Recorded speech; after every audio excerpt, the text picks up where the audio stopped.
Hey friends, welcome to Battletech Blades of Honor Season 1, Episode 1. This will be taking place in the Battletech timeline of 3045. We will be playing using Battletech's Alpha Strike rules when we are in mech, and we'll be using Stars Without Numbers, the first edition core rules, when we are not in mechs. Notes and the description section of this video will tell you all the different ways that we are combining and using rules. There's also a campaign prep episode that will show you how we made these characters and how we intend to make it all work. Blades of Honor is a companion show to Battletech Oath of Endosteel, but you don't have to have seen it to watch this.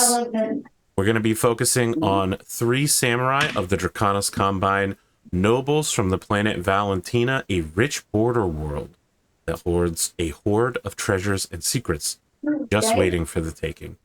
I'm joined by Neobuzzard as Siegfried Arnsson, Raddosaurus as Akari Genji, and GrimDarkJames as Kyeda Hiro. I think we should introduce the 3 of you before we kick this off. James, I'm going to start with you. Okay. What can you tell the people about yourself? About me or about my character? Which one are we I doing? think we'll discover your character and play. Just you for anyone that's unfamiliar with you. Crazy as that sounds. Okay. If you haven't been on Arthur's channel before, I guess that's a possible thing. But yeah, I am what do? I was a podcaster, did a 5-year 40K podcast, and I still do some content on YouTube today, mainly Blood Bowl and some 40K stuff occasionally. I play a lot of Arthur's shows. Otherwise, yeah, that's about it for me. I have some minor RPG writing credits to my name, but otherwise I have a day job. Raddosaurus of the Irish Osauruses. What do you got? Silence. He does have silence. They say that's lies.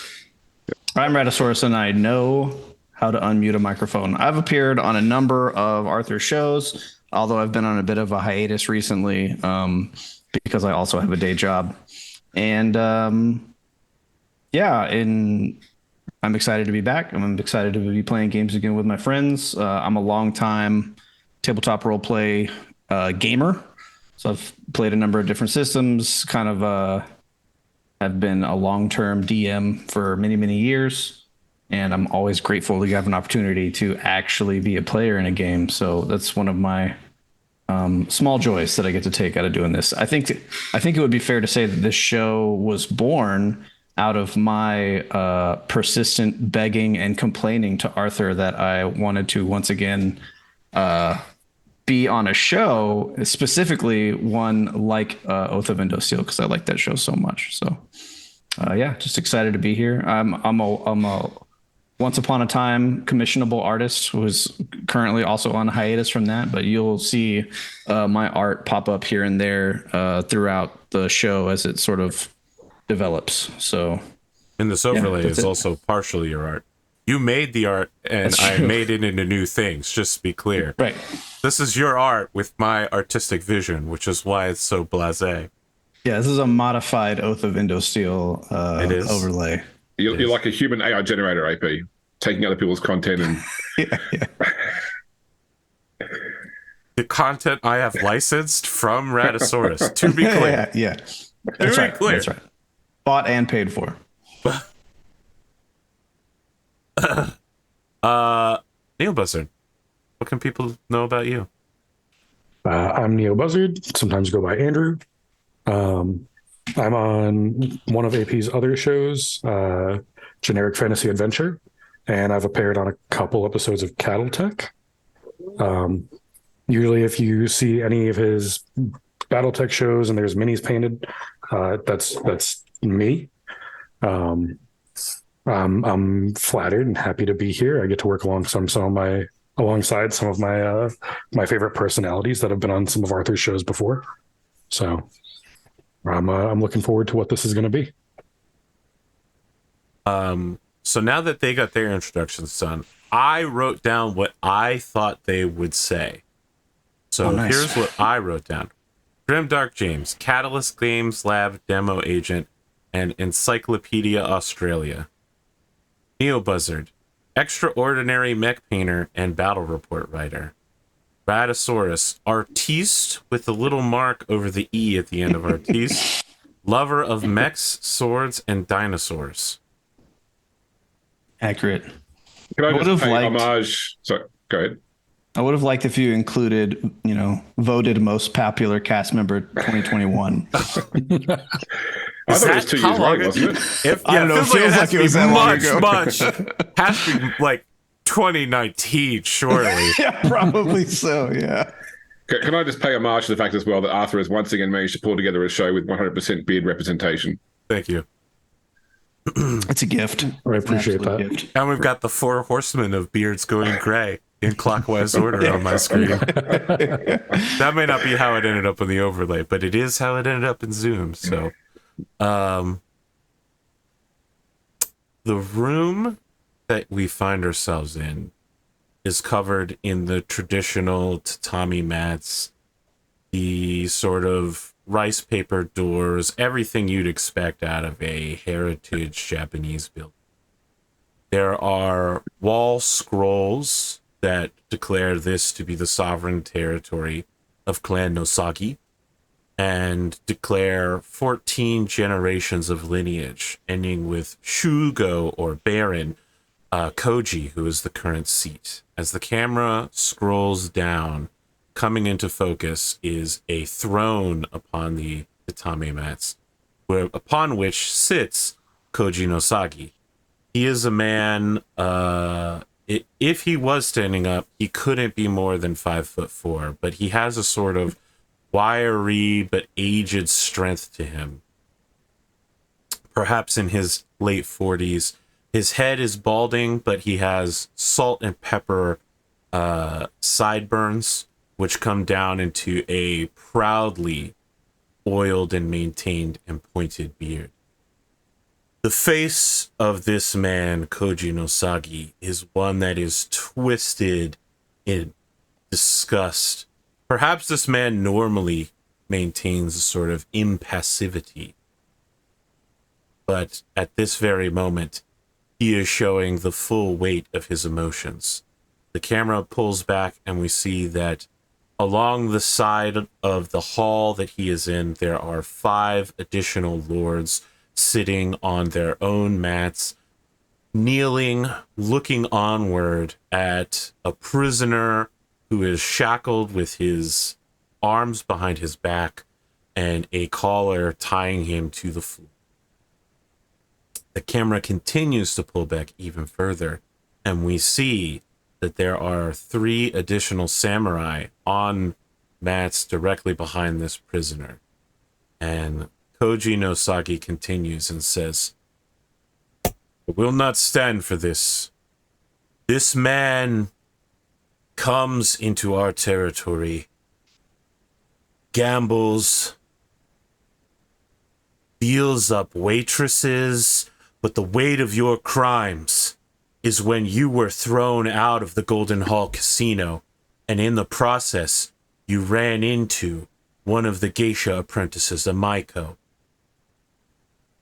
Drunk and upset, you slapped her, a teenager, in the face. You, an adult man, slapped a 14-year-old girl whose job it is.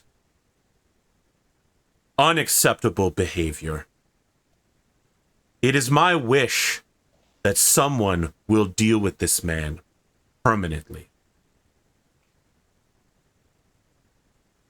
I will look around to see if anyone else stands up. If no one else does, I will stand up and bow. Yeah, I think Siegfried is like anxious, so I think maybe he might catch your eye and see if you're going to move first or if he's going to make the move. Do we want to make an initiative roll here to see who acts first? Yeah, because I want to stand up too. Yeah. Okay.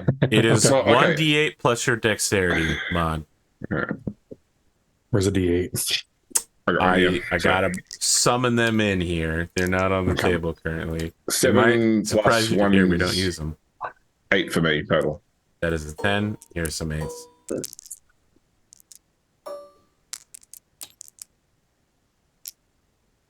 +0. Yeah, I think I'm a +0 as well. I got a 1. You have hesitated, Lord Kyeda, but the others around you have hesitated more, and you are the first to rise smoothly. Eat. What do you do? Can I rise too, but just late? Yes. Okay. Yeah. I bow to the Shogu. My lord, let me be your justice in this matter. He looks on and says nothing. He has given his proclamation. Okay. Can I bow as well?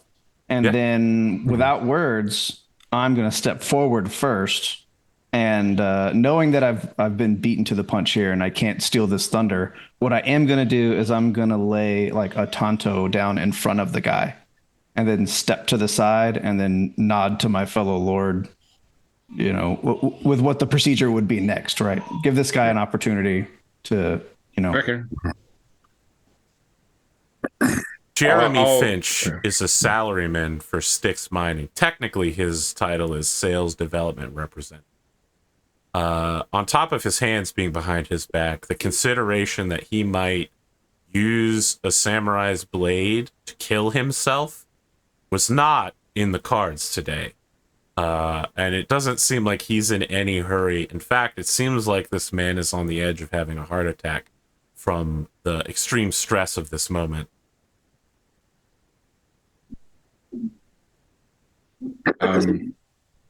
So I know that my family sword is just more of an ornamental sword, but is it right that I actually have a functional sword then myself? Okay, yeah. No worries. Okay, well, I guess without further consideration, I will step in and, I don't, he doesn't necessarily deserve a beheading for his status, does he? I mean, I'm also conscious about getting blood all over the master's floor. So is there, you know, is there a way to off him without causing undue vulgar displays? It would seem difficult to use a sword in a way that would not be vulgar in this moment.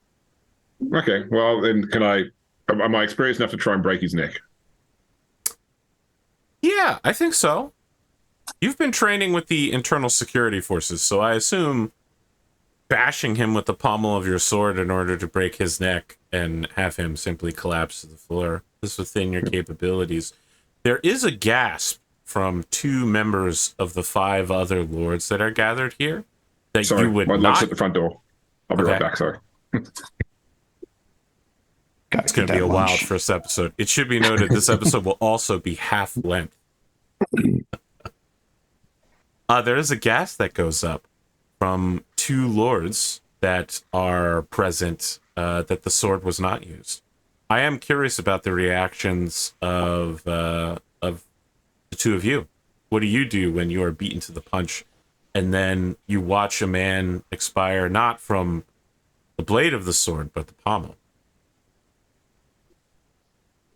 I think Siegfried stood when everyone else stood, but I think he was slower with it. And I think watching this display go on, I think he's just kind of keeping his face like very stoic, very stone-faced. And I don't think he has pity for this man. He dishonored himself and didn't deserve the blade. I'm gonna say nothing and betray no expression whatsoever. I'm not even gonna go back to retrieve the blade. I'm just gonna bow again to the Shogun and return to my position. I think I'd probably pick up the blade and offer it back to you before I sit down again. Yeah, I'd take it if you offered it back. Yep. The 3 of you return to kneeling. At this point, Koji Nosagi stands up and says, "It is today that I have the honor of meeting these 3 new samurai who have joined us. Among their number is a war hero who traveled with the Genji no Kanrei, military director of the entire Draconis Combine, and Crown Prince Theodore Kurita. I welcome you, Siegfried Arnsson, into my halls. Would it be appropriate for me to like vocalize during this exchange, or should I just bow and stay silent? I think he pauses just in case there is something you want to say. I think I just form a deep bow, and while holding the bow, I thank him. I wait to be told I can stand up. He doesn't tell you to stand up. He does a profile turn and puts his left hand on his sword, and then turns his head to look and says, "A local of some repute, a young woman who has just inherited the power of her house, as her father has passed on his power. Akari, Clan Genji, I welcome you into these halls under your proper title of samurai." Again, no facial expression, no verbal response, just the appropriate bow from the kneeling position, right? When I was young, I admired the masters, House Kyeda, and I weep in sorrow at their fates. And now, the lost Kyeda has returned. Kyeda Hiro has come back to claim his family's estate, to serve in this court once more. I also obligatorily bow. For too long, I have been without hands to act in Hongetsu Bay. My territory cannot be said to be any less prosperous or orderly than any other on Valentina, or indeed in the Draconis Combine. But there is much I would do to excel, and these three will form a new unit for the peace and prosperity of Hongetsu Bay. You will be my blades of honor. And when he says that, he gives the three of you a slight bow.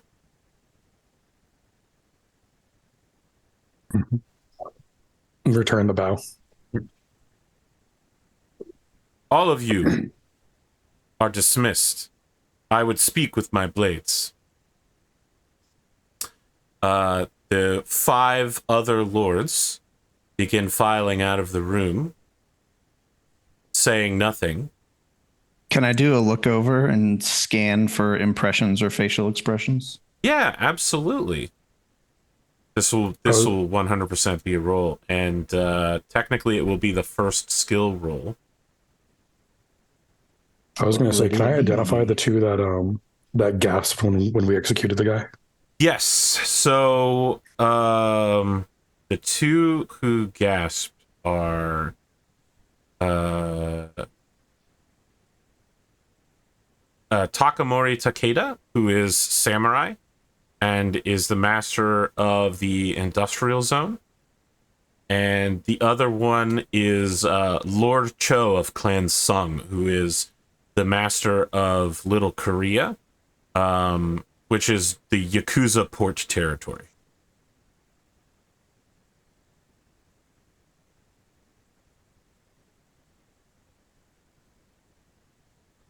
There is less formality in this moment and more casualness, as none would say that Lord Nosagi would not sit without proper posture, but there is less rigidness to it as he resumes his seat upon the throne of Hongetsu Bay and gestures to the three of you to come forward and speak to him.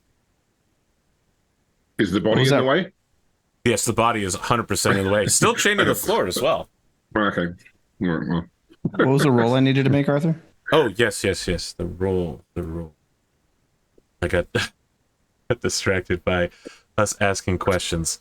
The roll to read somebody, I believe, is called perception in this system.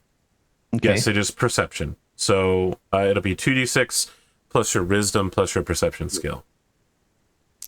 Okay, I think it's just +1 then. Okay. 12. That's incredibly high. All right, so a quick rundown of the other lords. Lady Iwasaka of Clan Sakura. She runs the Portside district, the tourism district, and she's also the honorary head of the geisha training facility. her vibe with you is that she would never dishonor this court by showing emotion, particularly negative emotion, towards someone that she hated. But it is no secret that her family and yours have never seen eye to eye. Okay. You do get a nod from Lord Cho of Clan Sung, which is a little surprise because he knows who you are, as he runs the district that the Yakuza mostly have taken over. So you're a familiar problem to him. Okay. Wait, what'd you say his district was? It is the Dockside District, Little Korea. Dockside. Okay. This is where the Yakuza operate out of.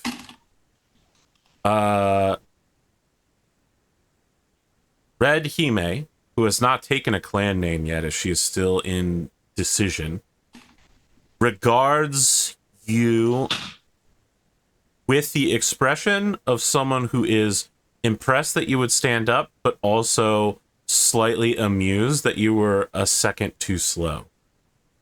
Mm-hmm. That everything you did was just one step behind someone who was faster than you. You get nothing. What's she in charge of? She's in charge of the commercial district.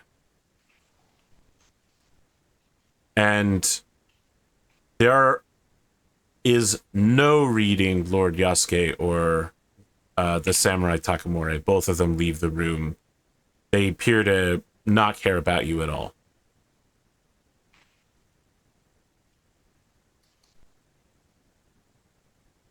Okay, at some point I'll have to get you to post all those names because I'm sure I horribly misspelled all of them.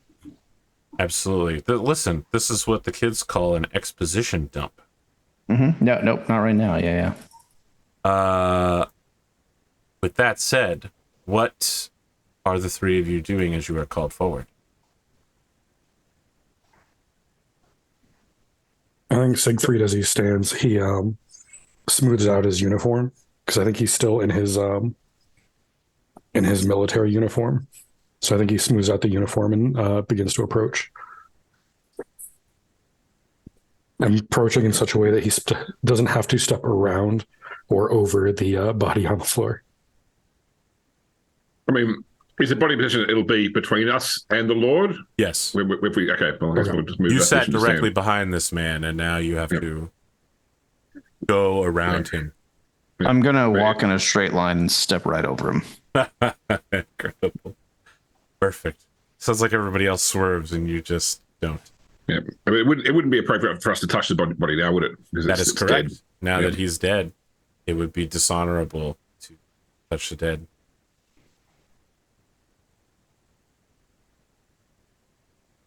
I welcome you all to this world and to my court. There are several topics of discussion.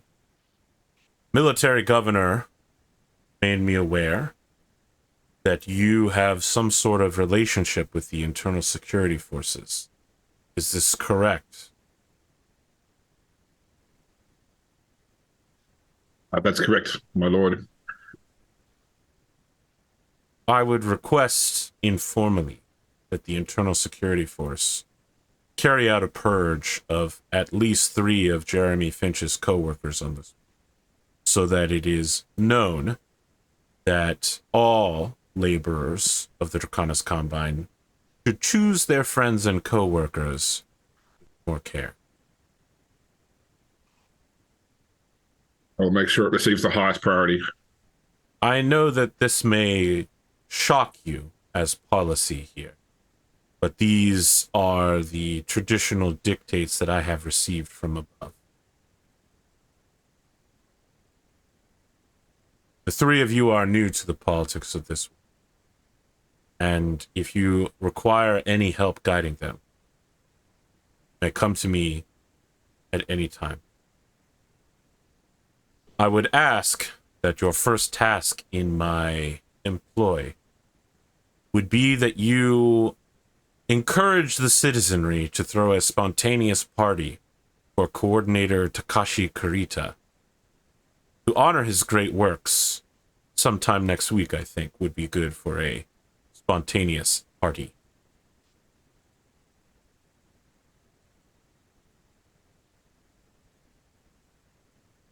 I think there's I think Siegfried kind of gives him like a half bow and says understood. Understood, and then whatever his actual honorific title is. Shugo, right? A Baron will work. Okay. So for the folks at home, there are a lot of Japanese terms, but in general, I'll probably only be using the Japanese terms when I'm trying to make an emphasis about the drama of the moment. None of us speak Japanese, I think, so was also not going to be a requirement for being on this show.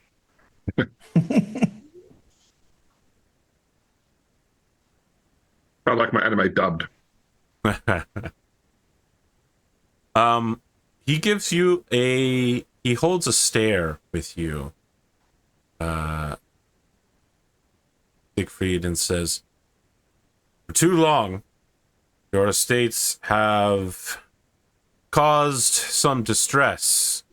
I understand they are in disrepair, Lord Arnsson."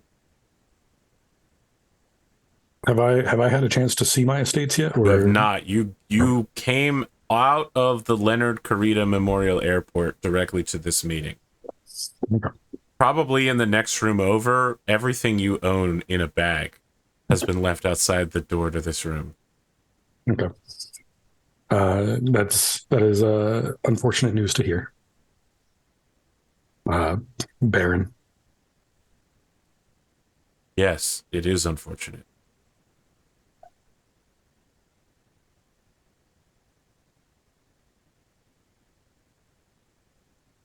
I will give you some time to settle in. Your generosity is appreciated. Stares impassively, finally breaking his gaze after it's clear he's understood. Mm-hmm.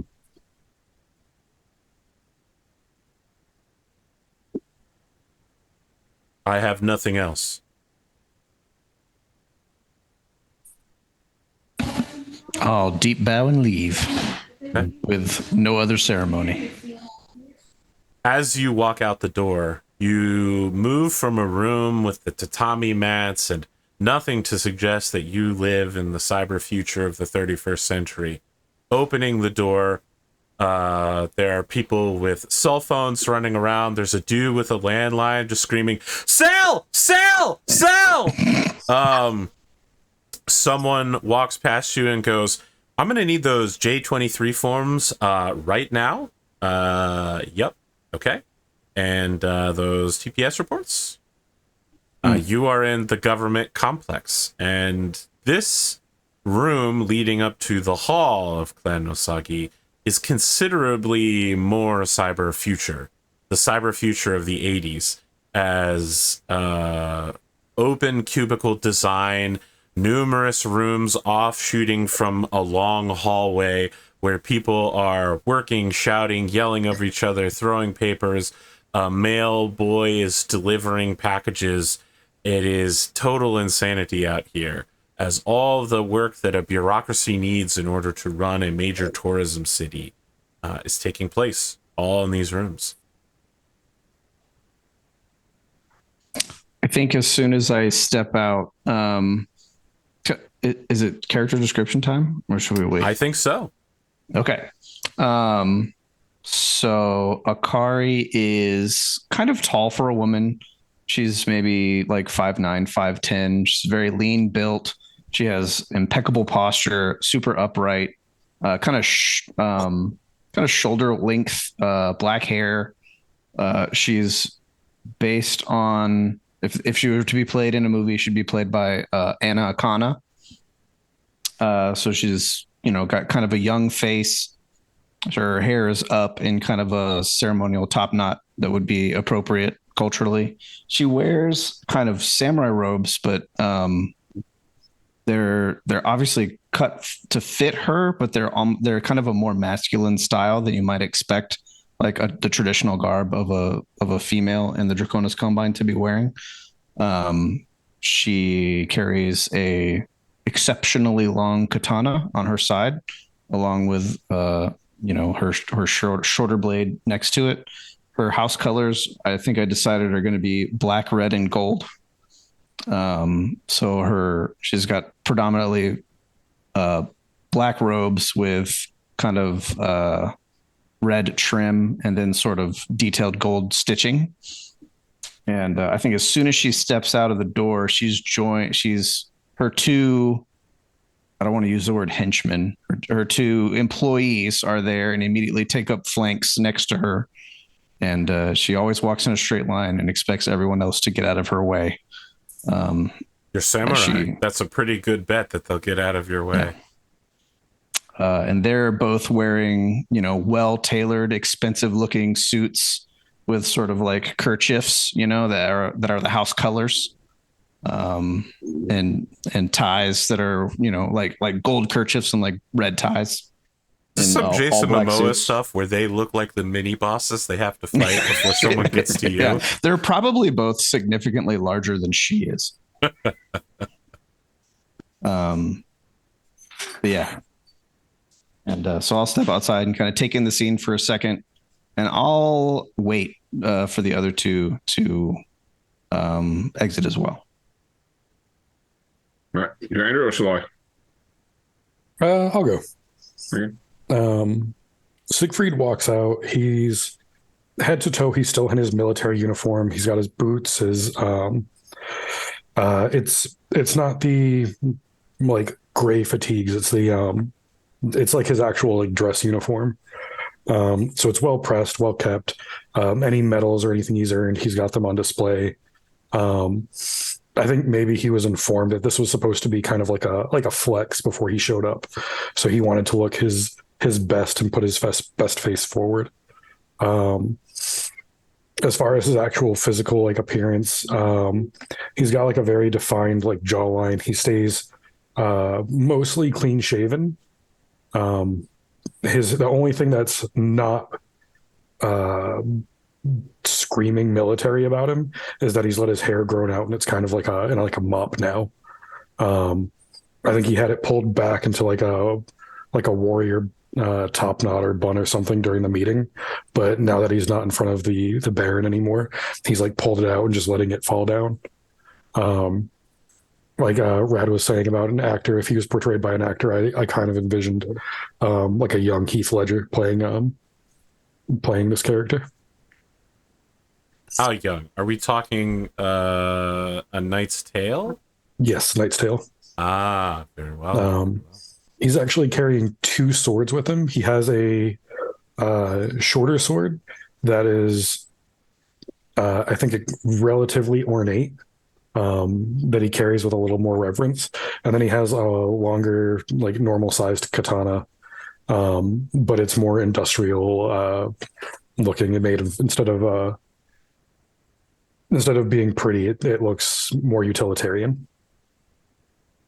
And then for his house colors, I think what I've envisioned for his house colors would be green, primarily green with like gray and maybe like a khaki or yellow, like an off colored yellow.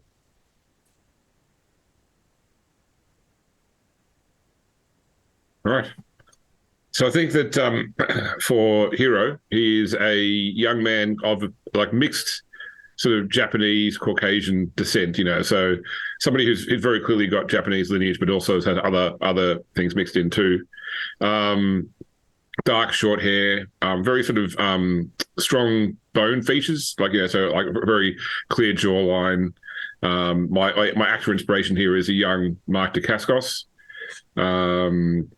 Say like was it Hong Kong Fury or whatever, when he went back when he was still playing alongside Brandon Lee. So we're, rather than having like a traditional uniform or a military uniform, because he hasn't really got those things for his family yet, he's turned up here in a black suit, Mandarin collared black suit with a grey shirt underneath. So looking more sort of business than samurai, although he still has the sword on his hip, would sort of give away his station. He's very sort of quietly spoken and intensely staring. Yeah, the sort of person that walks into a room and starts to try and assess everything in the room before sort of working out how to tackle things there. So I think that's probably his style.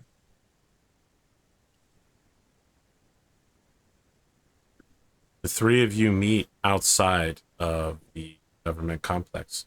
We see from above B-roll footage of Hangatsu Bay, Half Moon Bay, filled with fishing boats, pleasure cruises, jet skis, everything you need for a booming tourist district.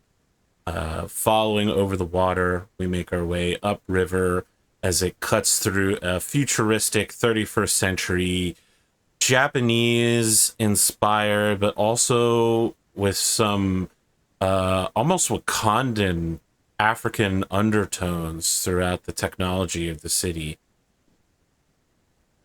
Following upriver to a bridge, and following that to the main government complex, which is a massive traffic circle with lots of parking. And the three of you are essentially in one of those government buildings that also has like a park outside it, just to like take away from gosh, James, I don't know if Australia does this, but in America we do it just because we have really stark Greco-Roman architecture that looks terrible, and then they're like, oh, and put a little park here so people don't feel so bad that all their buildings are painted completely white and are made like squares.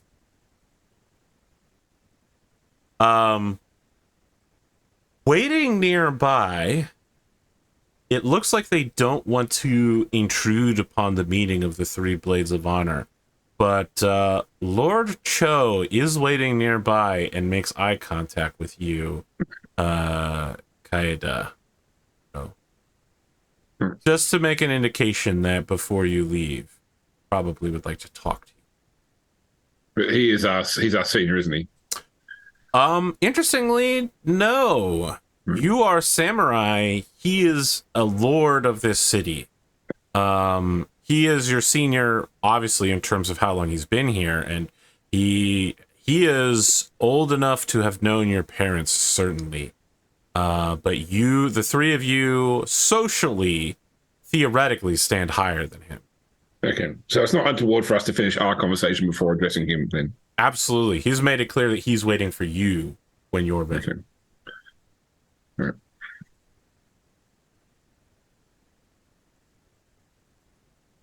Sorry, I'll turn to the other two. So were your bodyguards there as well, you were saying, Rad? Yeah, I got bodyguards. Okay, all right.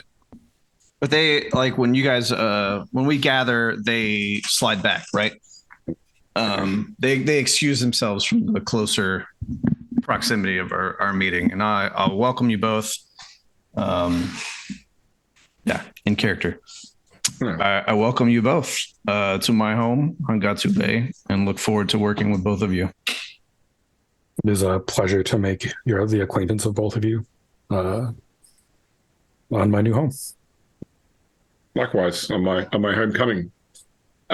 We should organize to meet up once we've concluded our own business, just to discuss the things that the Shogun has laid before us. Absolutely. I would invite you both, at your convenience, to meet me on my yacht, which stands ready to facilitate us in any way we need. I'll take you up on that offer. I will say, Siegfried, you would know that your wayward fiancé is of House Genji. Oh, she is of House Genji? Okay. He is of House Genji. Okay. I think at this point, he's kind of... I think Siegfried is a little used to kind of getting kicked around and shit on. So I think finding out that his house is in disrepair and essentially is garbage, I think it's not surprising to him. I think he's more curious about why his fiance didn't like take up anything than he is about like being bitter about it. So I think he's just filled with more curiosity than like he would be like resentment or anything. and he's we're 10 years out from the Ronin Wars now.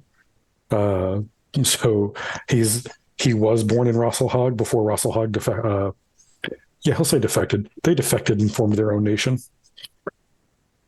So I think he's kind of just used to getting this kind of crappy treatment. Yeah, I'll go on to say, Lord Arnsson, if you require any assistance in making it to your residence, or if you need to be shown around, please let me know. I'd be happy to provide any help you might need. I will absolutely take you up on that offer. I know you've just arrived, so your resources might be at a minimum right now. So I'm happy to help. I appreciate that. I need to assess the state of my affairs before I take you up on that offer. But I will take you up on it at some point. Of course. So we meet this evening at your yacht. Sounds good. And I'll snap my fingers, and one of my bodyguards will come over and hand you both like a card with like the dock number and stuff on it. So how he hands it over is he pulls a silver calling card tray out of his suit pocket and then places a card on another tray, bows and holds the tray out for you to take it, and then does that for the other person as well. I've done enough business in Japan to know I take that. I read the card before taking it off the tray, and I hand the tray back before I put the card somewhere. Got it. He's got it. Not obviously. I think I just copy what he did. Okay.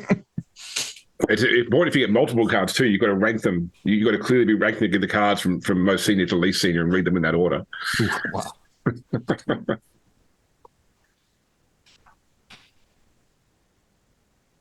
Who do we want to follow here? Do we want to follow Kyeda, or do we want to follow our two buddies going on a road trip to go see the new Arnsson estate?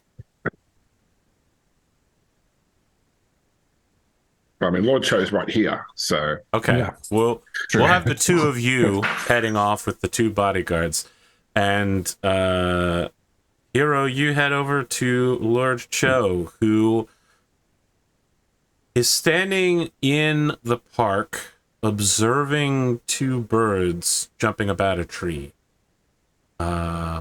He is a medium build, a little pudgy, of Korean descent. His face looks like it's been smashed in a little flat, perhaps from being punched in the nose many times. Certainly someone who has sustained some physical trauma, for sure. He turns, dark hairs, dark eyes, dark expression, and gives you a slight bow and says, Lord Kyeda Hiro, good to see you home again. I think there's a pregnant pause where I observe what he was observing first as well, before I sort of then turn back to him. Lord Cho, it's a pleasure to return. I wish it were under better circumstances, but I'm here to do my duty. We met, but it was extremely difficult for you. Remember it when you were so young. I was a good friend, your parents. He pulls them close to you and he says, what happened to them is a shame. I've been investigating it for some time. I believe that there may have been more at work there than a simple random act of violence against them.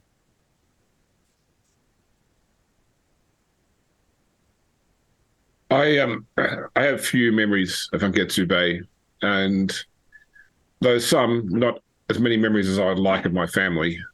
I understand that their deaths have caused concern for the Shogun, for his allies, and so I would like to see that matter resolved.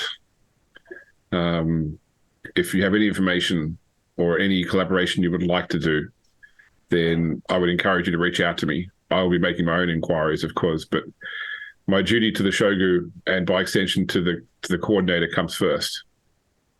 We should speak further, but not here. There are too many ears. My estates are outside of town, but I plan to be in town as much as possible while I reacclimatize to this environment. So if you tell me where and when to meet you, I will make myself available. I know where your estates are. Since your parents' death, I have been looking after them. I can meet you there at your earliest convenience. Tomorrow, perhaps? Very well. Tomorrow. I don't have a calling card to give you. I apologize, but if you say you know where it is. I would hope that calling cards are unnecessary between friends. Well, time will tell, but at least allies for now. We are speaking in English. However, this conversation took place entirely in Japanese, so I want to be clear that the few times he referred to you by a proper name, he appended kun to the end of it to indicate a sort of senior, older man speaking to a close, younger friend. Yeah, I was trying to work out whether I would, because I mean, I don't know if Cho's not his given name. I assume Cho is his family name. He is Lord Sun. Cho is his first name. Oh, okay, all right. Well, I was trying to work out whether I'd address him as San or Sama, but yeah, I think that San would be the most appropriate in this case because he's not actually a senior. So. San is absolutely appropriate. It would be very strange for you to address him as respectfully as Sama when you are socially his technical superior.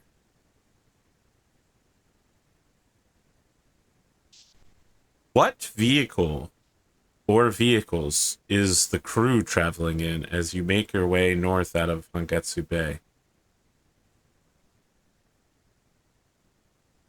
Are we talking horses, motorcycles, a nice car? I think the estate's far enough out of the city that he wouldn't want to ride his horse that far. He just wouldn't want to put his horses through that. I think he's rented. I think he's renting like a Jeep. He's driving the Jeep back out.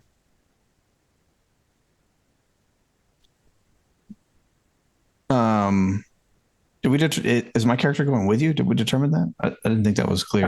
I don't know if I thought you were going with him. I mean, I can if you want that to be. Yeah, I mean, you can absolutely come with me.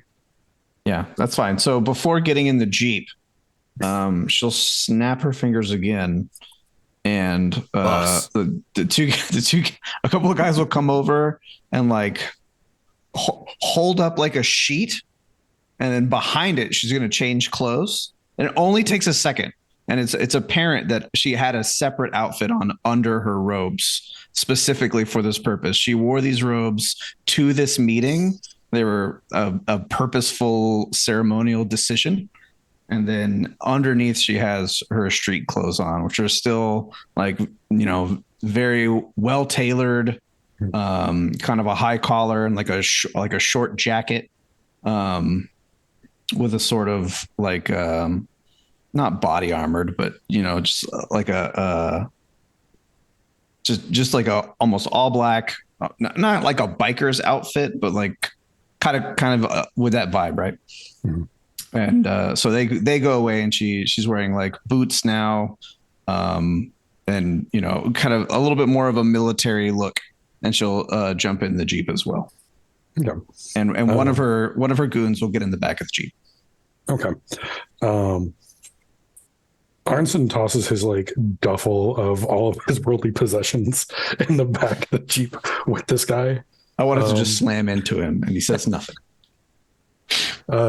He will take off the dress shirt and just have the have like a white tank or a white t-shirt on underneath, like just a plain white t-shirt. I posted the dress uniform in the chat, by the way. If you haven't seen that. So he just takes the jacket off and puts it in the back seat. So he still has the dress boots and the dress pants, but then he's just got the white t-shirt on because this is going to be a long drive and he wants to be comfortable. I'm also going to state that he's probably got like the top off the top of the Jeep, so it's going to be open air the entire drive. Well, the sweet smell of the ocean rolls off of Hangatsu Bay as you drive along the tourism district, following a series of hotels and casinos. You see the location that you have been attempting to acquire for some time, an empty lot that you have placed sort of like an escrow bid on, but haven't fully solidified yet as you zoom past further and further north along the outside of the bay. As we drive through, I'm definitely doing like the Chicago tour boat like thing. We're like pointing things out and like explaining, don't go over there. That's where all the, that's where you get food, food poisoning from, and over here. And that's Lord so-and-so's area. And, be cautious of them. Right. I'm being congenial and helpful generally. Right. I think Siegfried is like receiving the information. I think he's a little bit on edge because this is also the same family that kind of snubbed him. But he's trying to put that aside because we have to work. Like, he knows that me and this individual have to work together. And like I've stated before, he's used to being snubbed. So doesn't mean it doesn't hurt any less, but would she be able to pick up on any of that sort of like that caution, that apprehension? Should we make a roll again? This just could be perception from you again. Let's see if you can hit an 8 plus 1. No. Oblivious. No. Okay. As you make your way north, you take a large bridge over the river north of the city, and it turns and continues along to a bunch of small beachfront, like everything that you would get traveling between two districts of a tourist town, like very spread out, like surf shop or like place to get gas, place to eat, plenty of people just milling around. However, you don't go any farther. As soon as you come off of the bridge, your manor is in full view of this highway. It is almost like the land underneath the bridge and along the river it goes over belongs to you. And you can tell that at certain times of day, the shadow of the bridge will fall upon your estate, which may hide the shame that you currently feel looking at it. This estate has not been maintained in over 2 years. The only thing that looks like it has any sort of regular maintenance is a stable.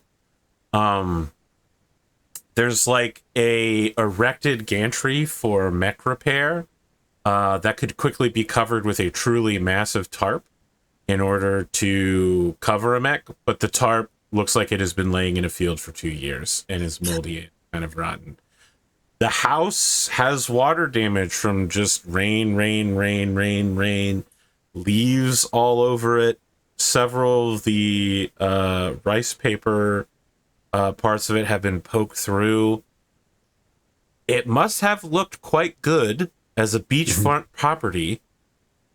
And we haven't even talked about the level of weeds in the yard. I'm assuming the grass is like almost as tall as I am. Yeah, your Jeep does struggle to get to your house. Okay.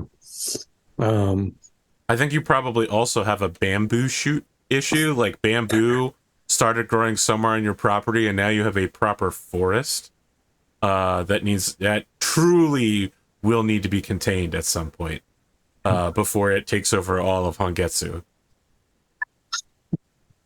Got it. I think he starts assessing whether or not the house can be saved, or if it would just be more cost effective to tear it down and build new, like go with new construction afterwards. Make a stewardship roll with intelligence. Okay. It's a 2d6 plus my stewardship. Intelligence right? plus your skill. Yep. Okay. Stewardship is a 1, and I have 0 to intelligence, so.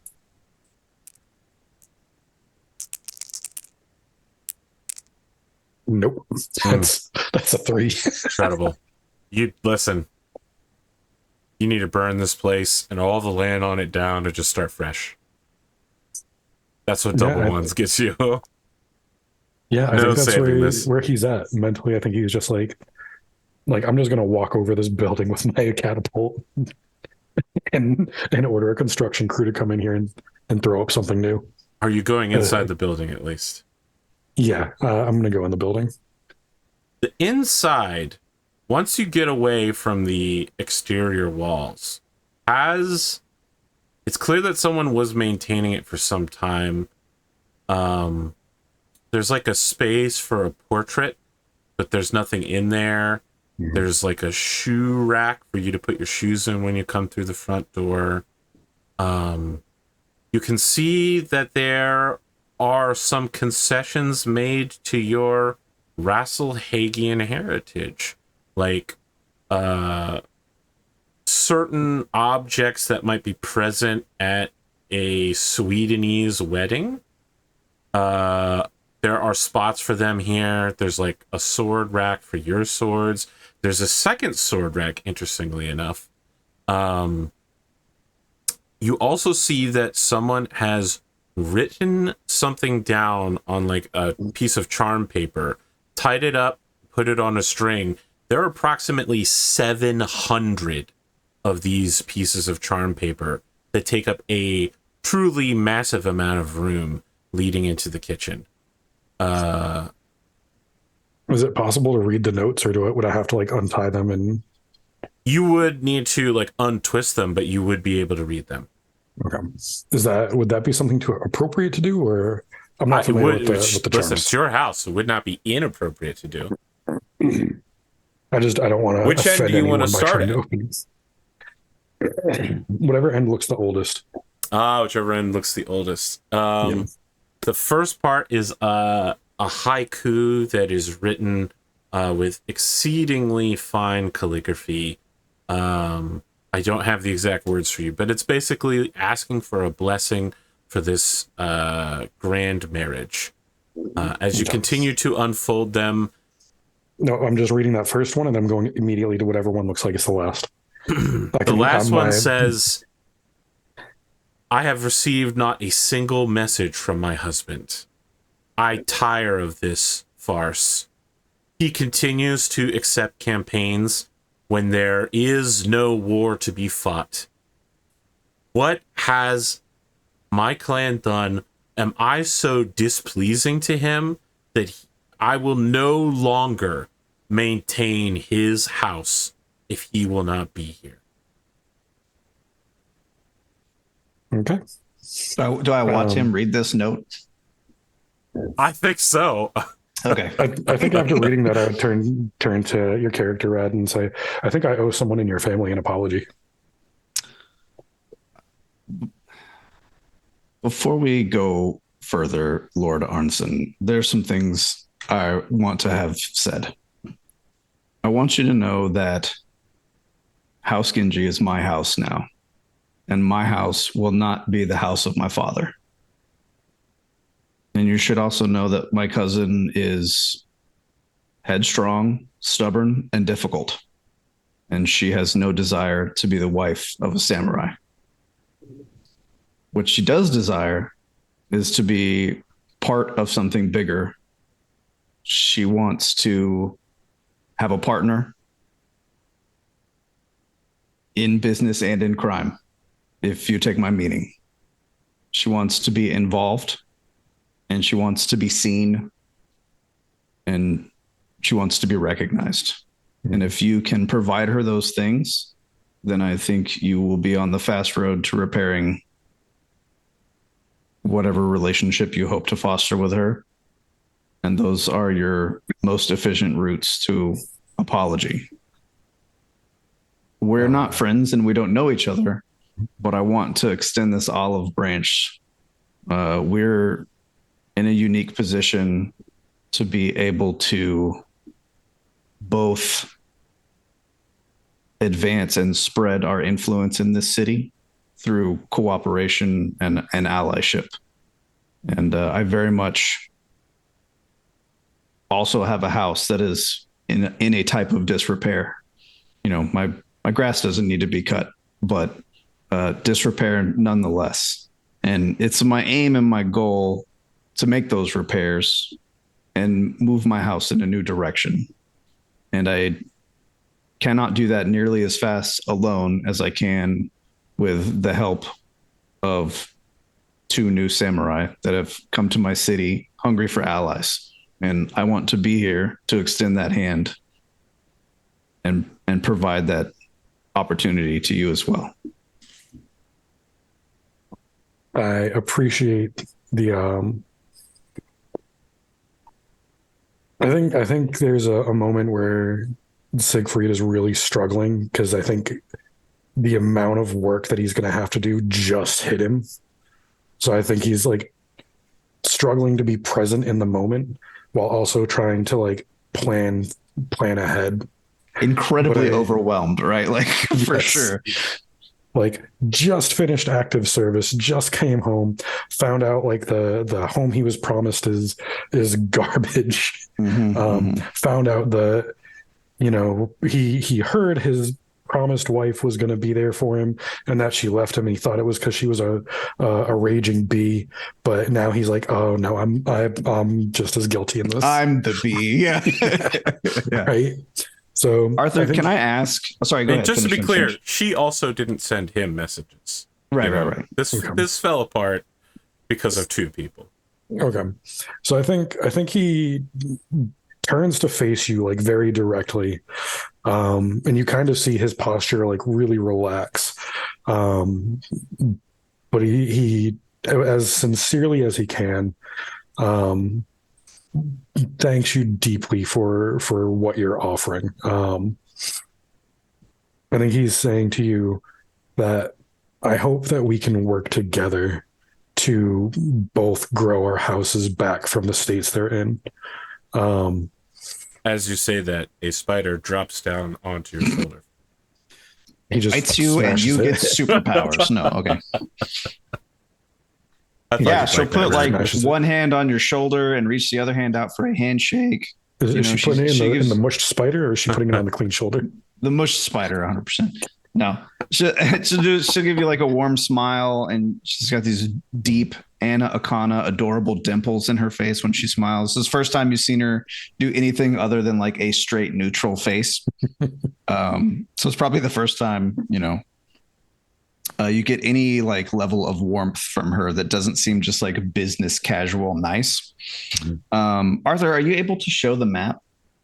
I believe that I've edited the map in at least twice at this point. Oh, okay. All right. I was thinking using the power of editing. Just to be clear, I haven't done it yet, but I will do it soon. So I feel like Ted with the whole, let's go back in time and do this. Right. That's why I went back in time and got the keys. No. You do whatever you want. But I'm just looking at it. I'm seeing like his estate is kind of like waterfront, right? Right here, yeah. Like I said, his estate is right up against the bridge. Okay, so we hadn't talked about this, and I already said I have a yacht. I hope that's okay. But I kind of figured like boats would be her thing. So like early in character creation, you asked us to come up with a steed. Mm-hmm. I feel like her steed, can it be like a big like trimaran yacht? Yeah. Okay, that's what I want to be. Don't want a Savannah Master. Well, no, I don't want a Savannah Master. But if I have a couple of boats, right, I'm gonna offer. If you need somewhere to stay while you work on your estate, I can make arrangements. I can also have one of my boats docked here at your estate that you can live aboard until you're ready to set your feet a little firmer on your estate's property. I also have a lot of unique connections in the laboring districts of the city, and I can have people here tomorrow to begin cleaning up your estate. Okay.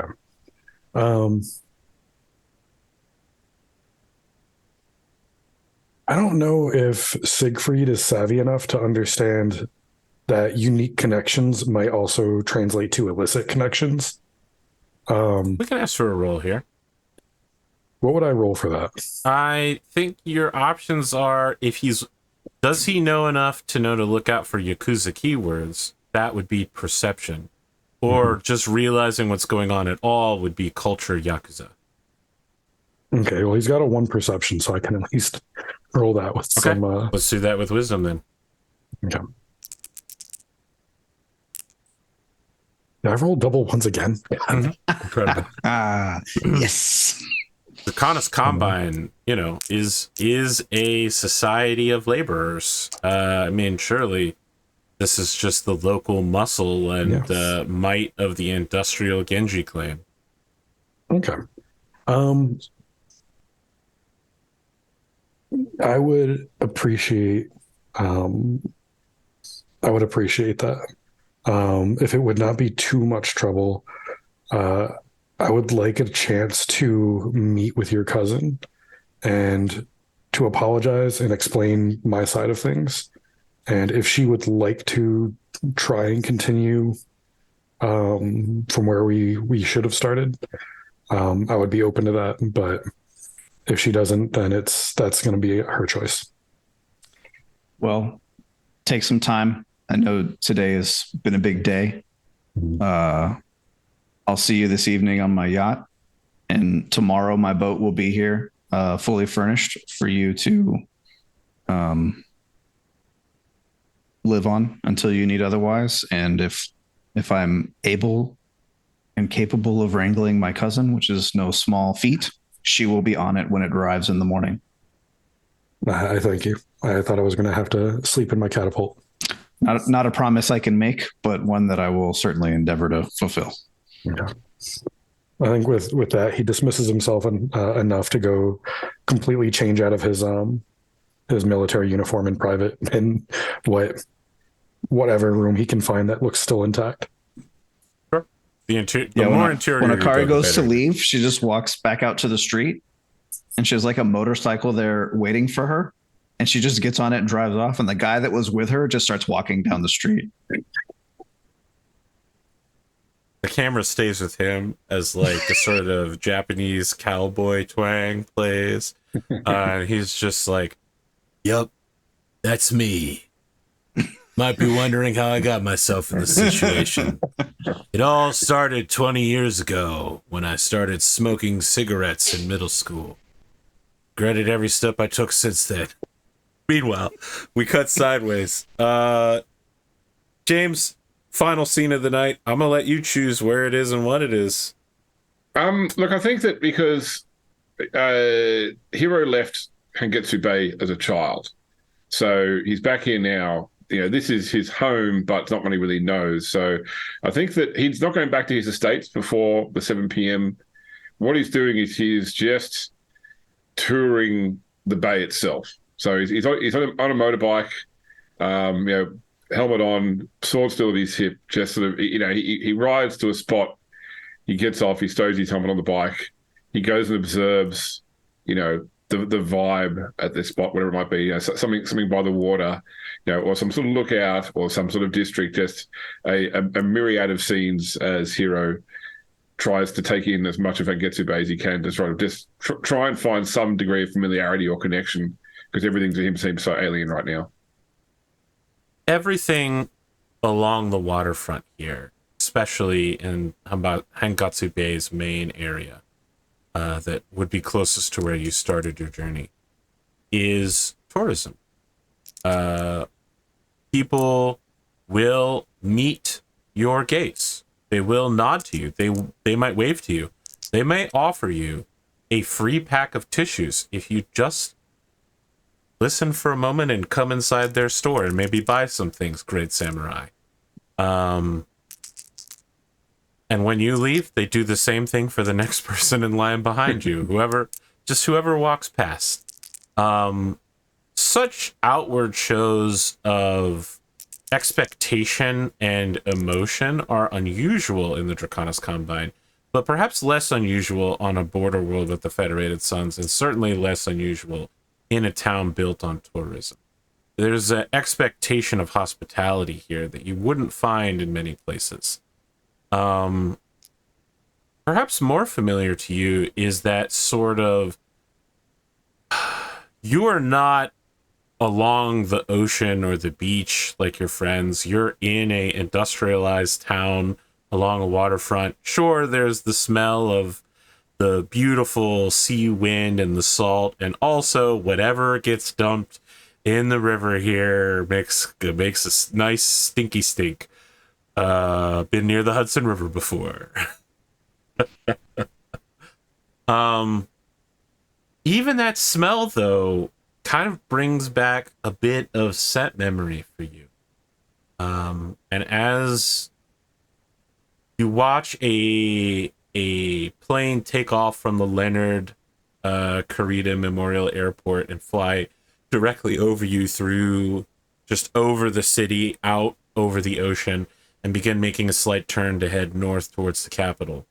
I hope the jet wash kicks off some pedals off the ground. You know, oh yeah, and you get covered in a gentle wash of Sakura petals. Yeah, of course. As you stand and reminisce, we get your shot in profile as your clothes also have the slight, breeze to them, and it all looks very anime and mystical to it. I think people approach you to talk to you several times, but it sounds like you're not looking for a long conversation. It's just people who want to say hi, hello. No, I think I'm in that sort of trying to get through the shopping mall while people are trying to sell you stuff or get yourself for stuff, just sort of like, so as soon as someone starts walking, once you start going that way, Yeah. So, I see your experience at avoiding people in crowded locations, James. I'm something of a avoider myself. Yeah. I think that Hiro needs a chance to find his place here first before someone else tells him what it is. So,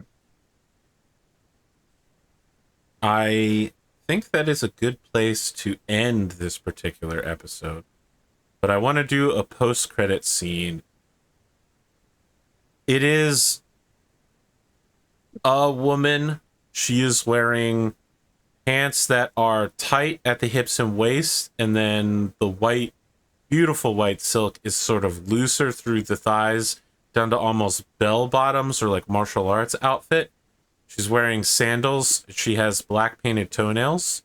As the camera works its way up her body. She has her entire abdomen exposed, absolutely savagely ripped. There's sarashi, which is like a wrap that is covering what appears to be part of a tattoo peeking down from her chest. Maybe some sort of like feathered wing or something, and works its way up to a woman with black hair, but the interior of the hair has been dyed to be sort of dark purple, and she's wearing purple eye contacts. Very pretty heart-shaped face. She's also carrying a sword that is easily 6 feet long and ridiculously curved. It looks like the kind of sword someone would bring to an anime convention to embarrass themselves because they think it looks cool. She is standing behind a group of other similarly dressed young rich kids who are breaking into a storefront, like a literal china shop, and they're like picking stuff up, and they're like, "Do you think you can sell this here? This sort of low quality cheap trash?" Whoops, my hand slipped. And the owner is just like, please, I must ask you. I would never send someone of your station out, but I must ask you to handle my goods with care. And this woman with the super long sword turns, and the sword knocks like dozens of plates off of the shelf. And someone says, Matsuri Genji! She turns and she sees a member of the Civilian Guidance Corps, which is the police. And she goes, "We gotta book it, guys. The cops are here." And she jumps on a electric scooter and begins making her way at about 14 miles an hour as a dude wearing candy stripers chases after her and the rest of her gang of 5 rebellious youth who have just broken thousands of dollars worth of beautiful antiques. It's your wife to be. Yeah, it's your fiance, Matsuri Genji. If you're looking for who I base this off of, it's definitely Kason. If you know, you know. Okay. Well, friends, I hope that before the next episode, you give some thoughts about goals so that you can start earning some XP. Rad, I certainly think you've begun approaching your goal to trick the Arnsson clan into accepting your labor contracts to build their casino. Only listen, we're buttering this guy up hard. I said start. Hey, I was half expecting. I gave this home. I own you now. I was gonna say only like 45% of it is a trick, right? Like most of it's true. Like she does need allies. She does need it. She needs friends on this council that she can count on to back her when she needs to be backed and stuff like that. It's just, the 45% of the deception is I'm going to make it to where they can't not back me, right? They're going to be so reliant on me that I'll always have an extra card up my sleeve. Mm-hmm.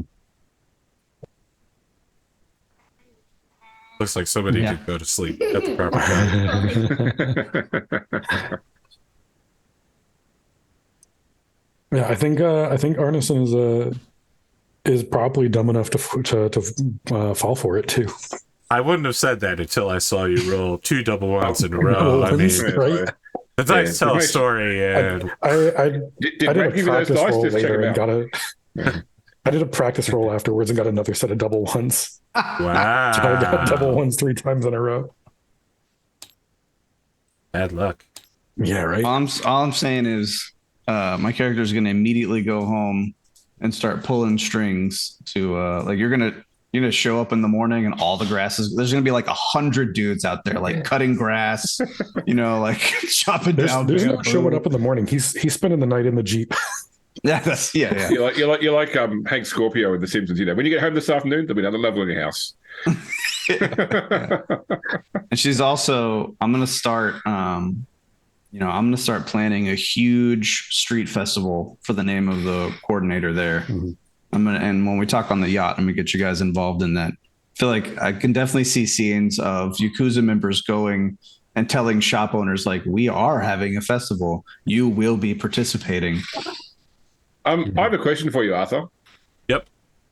Does the coordinator ever make public appearances, or is he entirely behind closed doors? Yeah. No, I mean, he wouldn't personally come to Valentina to make a public appearance, but on Luthien all the time. Yes. Yeah. Given that I was trained on Luthien, I certainly want Hiro to have a bit of hero worship where he's been to and seen like a speech by the coordinator somewhere in the back, but was inspired, and really sort of has drunk the Kool-Aid on this one. Well, it should be noted that all public media, even private companies, are controlled or have a controlling interest from the internal security forces through their Voice of the Dragon division. So you probably got in through that, through a work friend. Yeah, and it's different when you see him in person too than seeing him on television. Yeah, I mean, at this point, he's fully entered his angry elderly statesman nationalist phase. Very popular. James, would you say your character's like full on indoctrinated into like the Draconis Combine, like infrastructure? Yeah, from a point of view of what if you're asking what his verbal goals are, like his frontline things, it would all be to do with furthering the cause of the Korean state, following the coordinator will. I think he's still trying to find what he wants to do now, because what he wanted to do was get ahead in the DCMS, and that's no longer open to him. So he's finding a new spot for himself now. But certainly, he's certainly someone who's been from a child raised in military indoctrination. We got to work to peel back the layers on you. Huh? Yeah. So he's the second O in his OODA loop starts with, what would the coordinator want? Rather than Orient, it's what would Takashi do?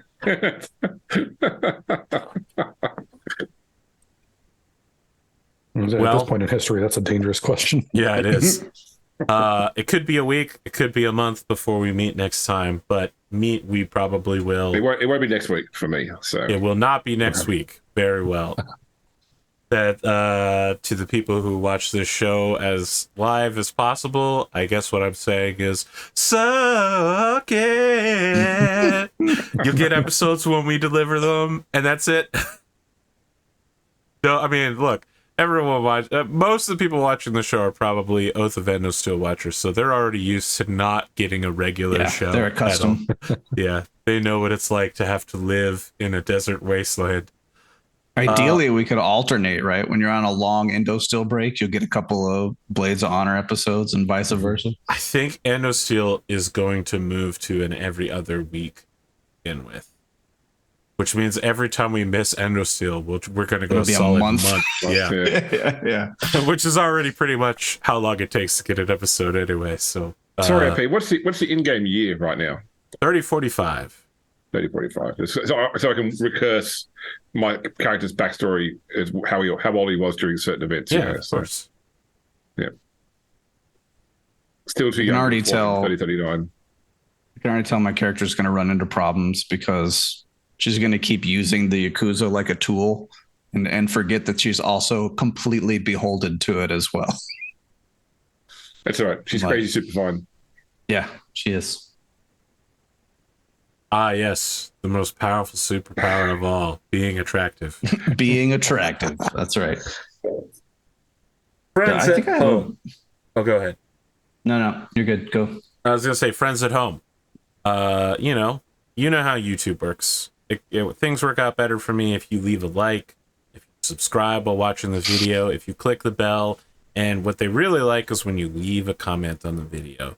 So as long as I'm shilling, let me just mention that patreon.com/APGamingREAL is your one-stop shop for behind-the-scenes discussions, extra material, and all of that noise. So if you want to support the show, you can do so directly.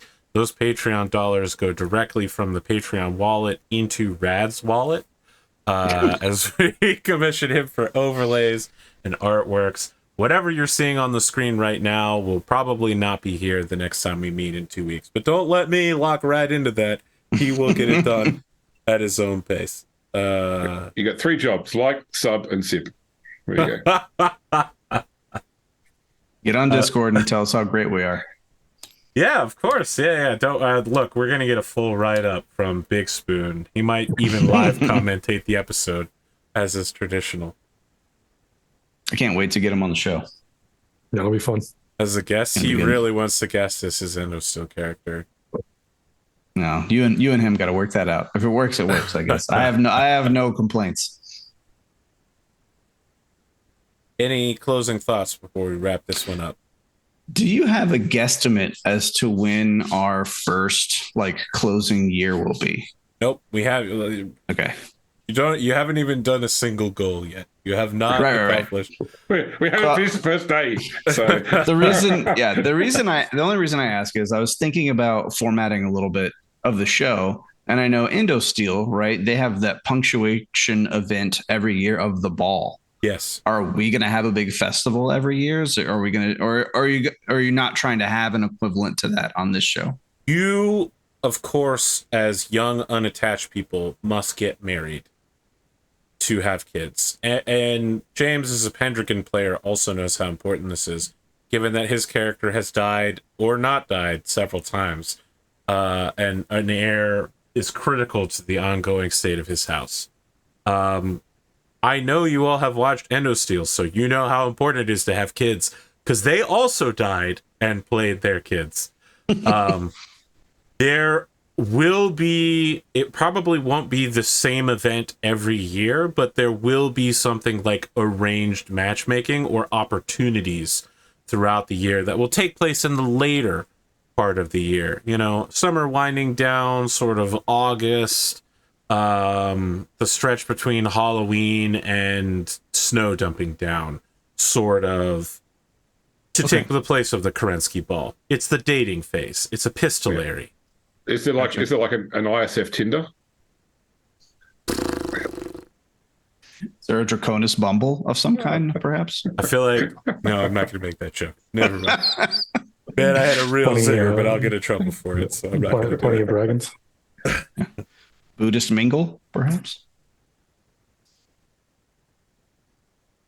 I think we should just prepare the audience that episode 2 is also going to be a straight up exposition dump as well. As we meet the supporting cast for your characters, you know, your mech techs, some of the important people around here. I know I dumped a lot of names so far. There is a wiki in the notes that will be updated as we gain more information about these characters. I was going to ask, because Andrew, I noticed you wrote the date on the TTS board. Is that your only notes, or were you also keeping other notes like you? No, I haven't started a living doc for our notes for this one just yet. Okay, because it is going to be personality heavy. It's going to be a dramatis personae extravaganza. So yeah, I've seen players before. You will definitely kill the majority of the supporting cast for reasons you think are good. I've already determined that my character might be too serious, so I'm gonna have to find a way to be sillier in I future absolutely episodes. thought that was pretty weird, which is why I had the spider show up to kind of. I think she's gonna have like her official role. She will be very serious, and then when she's not in her official role, she's going to be a lot more cavalier with her Raddosaurus, behavior. Yes, I think we're Molly in the streets and Butch in the streets. You mean in the sheets? Maybe that's backwards. I don't know. Maybe it's both. We'll see. Unlike in GFAMH, you actually get a lineup before killing someone in this game. So. Incredible. Nice. right. All right. I'm going to call it here and get started with the editing.